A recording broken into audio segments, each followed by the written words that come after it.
Hello friends, welcome back to my channel Anjali crash course आसान है। तो फ्रेंड्स, आज मेरा वीडियो बनाने का टॉपिक ये है कि मैंने इससे पहले दो वीडियो मैंने अपलोड कर दिया है।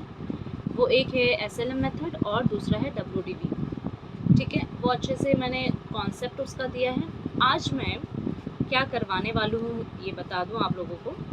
सम्स स्टार्ट करने से पहले डिप्रिसिएशन का बहुत इम्पोर्टेंट होता है कि जर्नल एंट्री पता रहे, क्योंकि आपको अगर जर्नल एंट्री ही नहीं पता रहेगा तो आप सम्स कैसे करेंगे।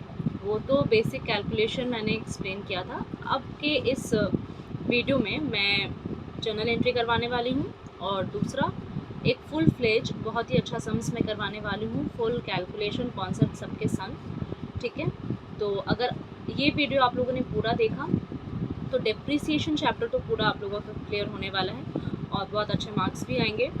तो आई होप आप ये वीडियो पूरा देखें। तो चलिए स्टार्ट करते हैं। जर्नल क्या होता है आप लोगों को पता है। मैं उम्मीद रखती हूँ कि बेसिक नॉलेज आप लोगों को होगा इसका। ठीक है, फिर भी मैं क्या एंट्री पास किया जाता है ये बताने वाली हूँ इस वीडियो में। तो जब डेप्रिसिएशन चार्ज होता है उस समय क्या एंट्री होती है वो देखेंगे अभी। उसके पहले मैं थोड़ा सा डिफाइन कर दूँ। जब डेप्रिसिएशन चार्ज होता है तो depreciation is directly charge to the asset account, that is asset value is decrease by the amount of depreciation. जब डेप्रिसिएशन चार्ज होता है तो क्या होता है, एसेट का वैल्यू कम हो जाता है और अमाउंट ऑफ जो डेप्रिसिएशन है वो मतलब कि सोचिए आपका 10,000 का मशीन है और 1,000 आपका डेप्रिसिएशन है, तो 10,000 में से 1,000 माइनस होकर के लिखवाया जाता है। ठीक है, तो देखते हैं। तो depreciation account debit to asset being the depreciation charge on asset. मैंने डेप लिखा है शॉर्ट फॉर्म में, आप लोग शॉर्ट फॉर्म मत यूज़ कीजिएगा, मार्क्स कटते हैं इसके लिए। ओके, सो जब भी डेप्रिसिएशन चार्ज होगा तो हमारा एंट्री क्या होगा, depreciation account to asset. Okay, और जब हम लोग डेप्रिसिएशन हमारा बेसिकली लॉस होता है, एक तरह का एक्सपेंस होता है। लॉस नहीं बोलेंगे हम लोग, एक्सपेंस बोलेंगे। ठीक है, तो वो एक्सपेंस को हम लोग कहाँ ट्रांसफ़र करते हैं, पीएल अकाउंट में। तो पीएल अकाउंट में ट्रांसफ़र करने के लिए हम लोग क्या करेंगे, profit and loss account debit to depreciation account. Okay, और नंबर दूसरा है व्हेन प्रोविजन फॉर डेप्रिसिएशन और एक्यूमुलेटेड डेप्रिसिएशंस अकाउंट। जब हम लोग प्रोविजन फॉर डेप्रिसिएशन क्रिएट करते हैं, जब प्रोविजन हम लोग बनाते हैं डेप्रिसिएशन को, तो हमारा एंट्री क्या होता है, depreciation account debit to provision for depreciation account being the dep on asset charge. Dep मत लिखिएगा, डेप्रिसिएशन लिखिएगा। अगर नरेशन लिखना भी है तो बहुत बार होता है ना क्या कि आप लोगों को समझ में ही आएगा कि आप जर्नल एंट्री पास कीजिए, उसके बाद फिर अलग से मशीन अकाउंट बना करके दिखाइए, उसमें आप सारा कैलकुलेशन करके दिखाइए। तो जर्नल एंट्री भी सीखना बहुत इंपॉर्टेंट होता है। ठीक है, चलिए प्रॉफिट एंड लॉस, जब हम लोग इसको क्या करेंगे, जब प्रोविजन भी बनाते हैं तो प्रोविजन भी हम लोग प्रॉफिट एंड लॉस अकाउंट में ट्रांसफ़र करते हैं। तो profit and loss account debit to depreciation account being the dep transfer to PL account. Okay, जब हम लोग एसेट को अपना सेल करते हैं तो हमारा जनरल एंट्री क्या होता है, देखिए on the date of sale of the asset, cash account या फिर बैंक अकाउंट या फिर पार्टीज अकाउंट, ये तीनों में से हम लोग कुछ भी लिख सकते हैं। ठीक है, डेबिट टू एसेट अकाउंट, ये तो पता ही होगा, जब सेल होता है तो कैश हमारा डेबिट होता है ना।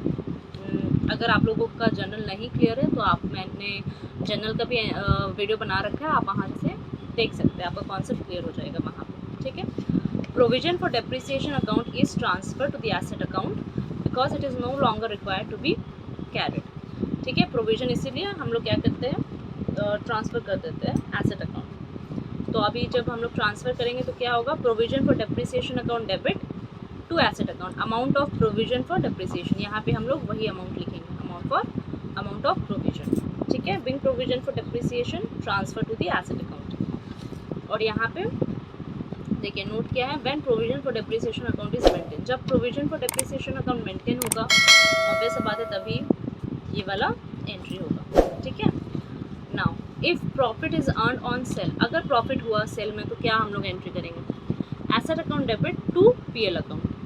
ठीक है, being profit on sale of asset transfer to PL account. और नेक्स्ट अगर लॉस होता है तो PL account debit profit and loss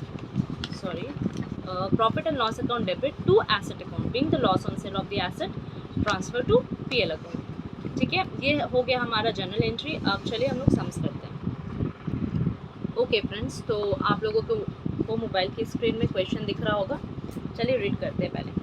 green limited purchased a machinery on 1 मई 2010। अच्छा, यहाँ पे ईयर्स वगैरह बहुत ध्यान से पढ़ने का है, क्योंकि इसमें फिर ईयर्स वगैरह भी दिए रहते हैं, कब हो रहा है मशीन परचेज हो रहा है, सेल हो रहा है, तो पूरा ध्यान से पढ़ना है, ठीक है। For ₹60,000 on 1st July 2011 it purchased another machine for 20,000. On 31st March 2012 it sold off the first machine purchased in 2010. ये बोल रहा है कि 2012 में, ठीक है, जो उसने पहला मशीन खरीदा था 2010 में 60,000 रुपये में, वो बिक्री किया है कितने में, सेल आउट कर दिया है कितने में, 38,500। And on the same date purchase a new machinery, जिस दिन बिक्री हुआ है, जिस दिन सेल हुआ है उसी दिन एक मशीनरी परचेज हुआ, नया मशीनरी, ये थर्ड मशीन हो गया यहाँ, उसका अमाउंट था 50,000। Now depreciation is provided eight 20% per annum on the original cost each year.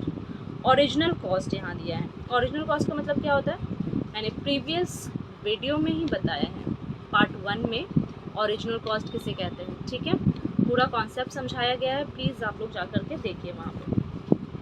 वैसे ओरिजिनल कॉस्ट एसएलएम को बोला जाता है, स्ट्रेट लाइन मेथड, जहाँ पे डेप्रीसिएशन का जो अमाउंट होता है वो चेंज नहीं होता है, हर साल में वही अमाउंट का डेप्रीसिएशन लग जाता है, ठीक है। Accounts are closed each year on 31 दिसंबर।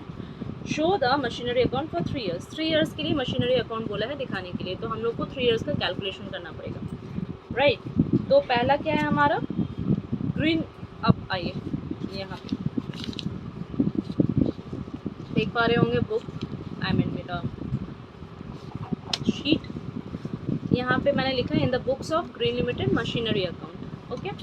ये परफॉर्मा है, परफॉर्मा ध्यान से देखिए, debit date particular amount, date particular amount, ठीक है। डेबिट क्रेडिट लिखना ही है वरना मार्क्स कटेंगे, एकदम ध्यान से करना है, एकदम हड़बड़ी, बिल्कुल हड़बड़ी नहीं मचाना है इसमें, ठीक है ना।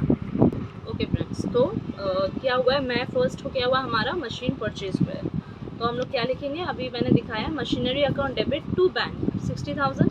अब यहाँ पे मैंने मशीन 1 लिख दिया है, ठीक है, या M1 भी आप लोग लिख सकते हैं आइडेंटिफाई करने के लिए कि कौन मशीन है, वरना फिर कन्फ्यूजन हो जाता है। या फिर यहाँ नोट भी नीचे दे करके लिख सकते हैं, या यहाँ पे ऐसे आसान होगा करने में, ठीक है। तो ये 60,000 हो गया। अब डेप्रीसिएशन हम लोग को निकालना है, तो यहाँ पे डेप्रीसिएशन, ओके, तो मशीन हमने कब खरीदा है, यहाँ पे डेट है 1 मई, तो मई से, और यहाँ पे ईयर एंडिंग दिया हुआ है 31 दिसंबर, राइट। तो यहाँ पे मंथ हम लोग को कैलकुलेट करना पड़ेगा, मई से लेकर के दिसंबर, तो कितना मंथ्स हो रहा है, 8 मंथ हो रहा है। यहाँ पे देखिए 8/12 हम लोग करेंगे, हाँ, और ये 60,000 का 20% इंटू 8/12, क्योंकि 8 मंथ के लिए हम लोग को डेप्रीसिएशन निकालना है, ठीक है। तो हमारा आ जाएगा 8,000। तो ये 8,000 हम लोग क्या करेंगे यहाँ पे 31 दिसंबर बाय डेप्रीसिएशन अकाउंट 8,000 यहाँ पे हम लोग लिखेंगे, ठीक है। फॉर 8 मंथ्स मशीन 1, ये अपने समझने के लिए या फिर एग्जामिनर के समझने के लिए भी हम लोग ऐसे लिख सकते हैं कि कंफ्यूजन ना हो, राइट।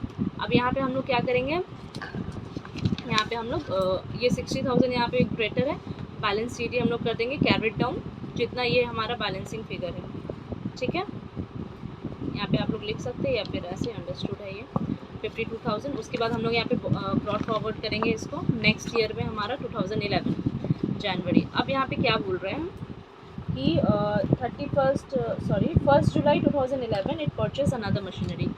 अब एक दूसरा मशीनरी परचेज हुआ है, तो यहाँ पे जुलाई 1 को टू बैंक अकाउंट, मशीन 2 यहाँ पे 20,000, ठीक है। अब यहाँ पे डेप्रीसिएशन हम लोग निकाल रहे हैं, तो ये डेप्रीसिएशन कैसे निकलेगा, अब देखिए यहाँ पे by depreciation account machine 1 and machine 2। Machine 1 का क्या था, ओके, तो सेकेंड ईयर का हम लोग कैसे निकालेंगे डेप्रीसिएशन, आइए देखते हैं।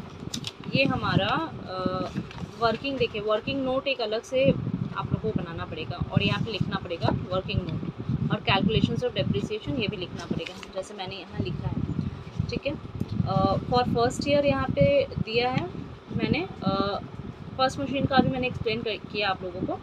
फॉर सेकेंड ईयर 2011, अब पहला मशीन का क्या है, चूँकि ये ओरिजिनल कॉस्ट मेथड है, इसका मतलब है कि सेम परसेंटेज हर साल रिड्यूस होगा, ठीक है। मशीनरी का जो अमाउंट है उससे सेम परसेंट रिड्यूस होगा। तो मशीन हमारा कितने का था 60,000 इंटू 20%, तो कितना आ जाएगा हमारा 12,000, ठीक है, ये डेप्रिसिएशन निकल गया। अब मशीनरी 2 का क्या था, 20,000 का था, वो हम लोग सेकेंड ईयर में ही उसको खरीदे हैं, जुलाई में खरीदे हैं, ठीक है, 20% लग गया। अब जुलाई से आप दिसंबर अगर काउंट करेंगे, ठीक है, तो जुलाई, अगस्त, सितंबर, अक्टूबर, नवंबर, दिसंबर, सिक्स मंथ्स आ रहा है, तो ये 6 मंथ का हम लोग को कैलकुलेट करना पड़ेगा। तो हमारा कितना आ गया, 2000। चलिए अकाउंटिंग इसका कर लेते हैं, वरना फिर कंफ्यूज हो जाएंगे आपको, ठीक है।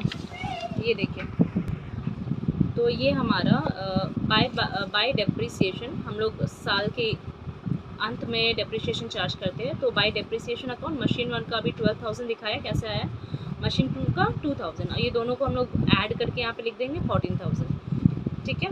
अब 14,000 लिखने के बाद यहाँ पे मशीन का हमने किया है, उसके बाद यहाँ पे बाय बैलेंस सीडी हम लोग करेंगे कि जो अमाउंट हम लोग का बच जा रहा है। तो अब भी अगर आप देखिए, मैं आप लोगों को एक चीज़ दिखाती हूँ, यहाँ पे एक चीज़ समझने का है। ये 52,000 जो आया ना, कहाँ से आया आप लोग सोच रहे होंगे। अभी देखिए, ये फर्स्ट ईयर का है ना, फर्स्ट ईयर में कितना आया था हमारा बैलेंस सीडी, 52,000। इसका मतलब ये रिटर्न डाउन वैल्यू है फर्स्ट मशीन का, किसका, फर्स्ट मशीन का रिटर्न डाउन वैल्यू है 52,000।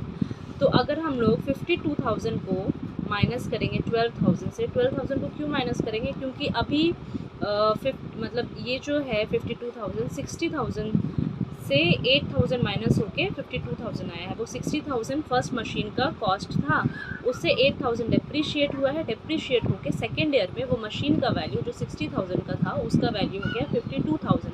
अब ये जब हम लोग इसको नेक्स्ट ईयर में लेके जाएंगे तो 52,000 का जो वैल्यू आएगा वो माइनस 12,000 करके आएगा, क्योंकि 60,000 का 20% कितना आता है, 12,000।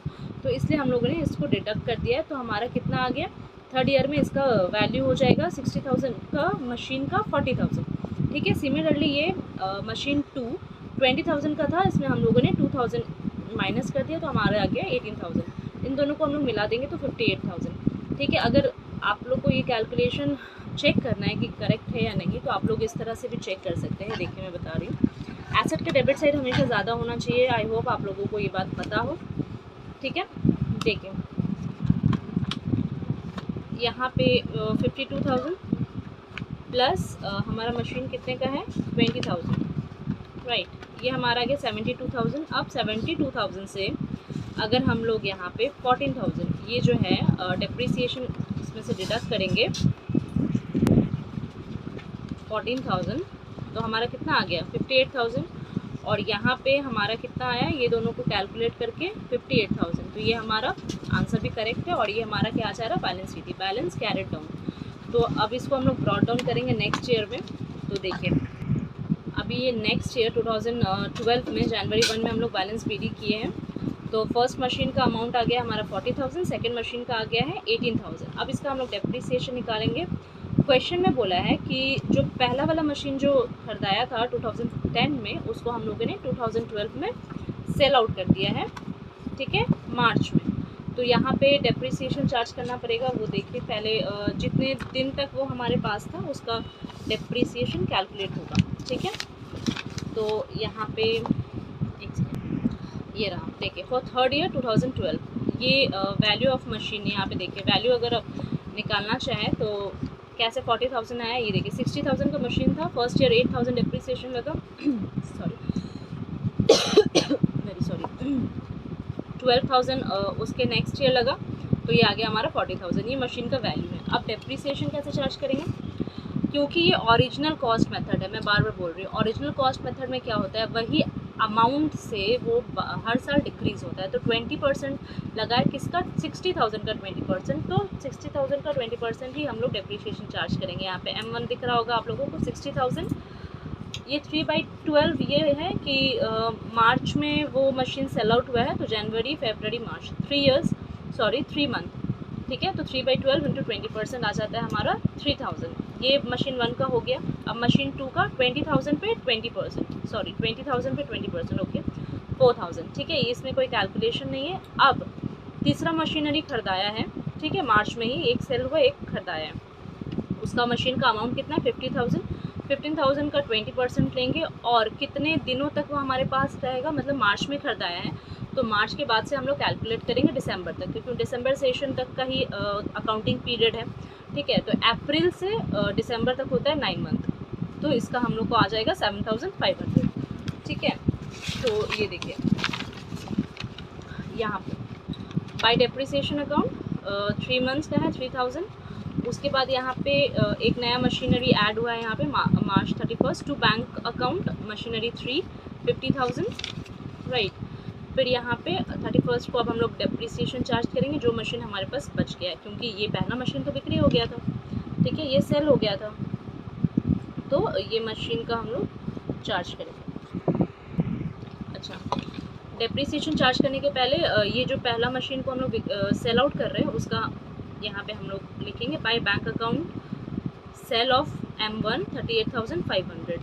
ठीक है, तो जब सेल करते हैं तो क्या होता है उसका general entry asset account debit sorry bank account debit to asset. ठीक है, तो एसेट के ये अकाउंट, ये लेजर बेसिकली एसेट का हम लोग कर रहे हैं, मशीन का कर रहे हैं, तो हम लोग बाय बैंक लिखेंगे यहाँ पे 38,500। ठीक है, अब हम लोग डेप्रिसिएशन चार्ज करेंगे, ये अभी मैंने आप लोगों को दिखाया कैलकुलेशन, यहाँ पे ये आ गया। उसके बाद यहाँ पे क्या हो रहा है, बैलेंस CD। ठीक है, मशीन 2 हमारे पास है और मशीन 3 हमारे पास है, तो मशीन 2 का देखिए 18,000 माइनस 4,000। अब ये 18,000 कहाँ से आया, देखिए जो अमाउंट हमने डेप्रिसिएशन का चार्ज किया है वही है 20,000 था, 20,000 से 2,000 माइनस हुआ है तो क्या हुआ हमारा 18,000 आया। अब 18,000 से इस साल का डेप्रिसिएशन चार्ज हुआ है 4,000, तो 4,000 चार्ज होकर के कितना बचा 14,000। ठीक है, अब मशीनरी थर्ड का क्या था 50,000 माइनस 7,500, तो 42,500 हमारा बच गया। तो ये हम लोग ऐड करके यहाँ पे लिख दिए और ये साइड भरा है यहाँ पे। ठीक है, अब दोनों का हम लोग CD भी निकाल लिए, तो ये आया हम लोग का बैलेंसिंग फिगर और इस तरह से भी। ठीक है, अब इसी को हम लोग क्या करेंगे नेक्स्ट ईयर हम लोग ब्रॉड फॉरवर्ड कर देंगे। ये हम लोगों ने क्या किया है नेक्स्ट ईयर 2013 जनवरी 1 को क्या किया है टू बैलेंस BD 56,500। तो इस तरह से पूरा एक सम्स किया जाता है डेप्रिसिएशन का। ठीक है फ्रेंड्स, आई होप ये वीडियो आप लोगों को समझ में आया हो, समझ में आया हो। अगर कोई भी कैलकुलेशन में प्रॉब्लम आ रही हो जो मैंने दिखाया है तो प्लीज़ आप लोग मुझे कमेंट करके बता सकते हैं। और हाँ, ये सम्स मैंने TS गिरवाल के बुक से करवाया है, तो अगर वो बुक से किसी को भी कोई किसी प्रकार का प्रॉब्लम हो रहा हो तो आप पूछ सकते हैं कमेंट सेक्शन में। ठीक है, कोई इशू नहीं है, मैं हेल्प करने के लिए रेडी हूँ। और अगर वीडियो पसंद आया हो तो प्लीज़ इसको लाइक, कमेंट और शेयर ज़रूर कीजिए। Thank you for watching.